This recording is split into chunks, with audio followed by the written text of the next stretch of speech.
અયોધ્યામાં 500 વર્ષ પછી રામલલા ભવ્ય મંદિરમાં બિરાજમાન થયા છે। આગામી મહિને વધુ એક ભવ્ય મંદિરનું ઉદ્ઘાટન થશે। પ્રધાનમંત્રી નરેન્દ્ર મોદી 14 ફેબ્રુઆરીના રોજ આ મંદિરનું ઉદ્ઘાટન કરશે। મુસ્લિમ દેશ યુએઈના અબુધાબીમાં ભવ્ય સ્વામિનારાયણ મંદિરનું નિર્માણ થયું છે અને જેનું ઉદ્ઘાટન કરવામાં આવશે। ભારતમાં યુએઈના રાજદૂત અબ્દુલ નાસિર અલ શાલીએ જણાવ્યું છે કે જે દિવસે મંદિરનું ઉદ્ઘાટન કરવામાં આવશે તે દિવસ સહિષ્ણુતા અને સ્વીકૃતિની ઉજવણી કરવા માટે ખૂબ જ ખાસ હશે। પ્રધાનમંત્રી નરેન્દ્ર મોદી 14 ફેબ્રુઆરીના રોજ આ મંદિરનું ઉદ્ઘાટન કરશે। ગત મહિને બીએપીએસ હિન્દુ મંદિર તરફથી પ્રધાનમંત્રી નરેન્દ્ર મોદીને આમંત્રણ આપવામાં આવ્યું હતું।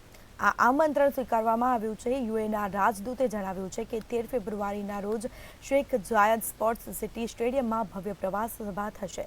વર્ષ 2020ના એક રિપોર્ટ અનુસાર યુએમાં સૌથી વધુ ભારતીય પ્રવાસીઓ રહે છે અને આ પ્રવાસીઓની સંખ્યા 35 લાખ છે।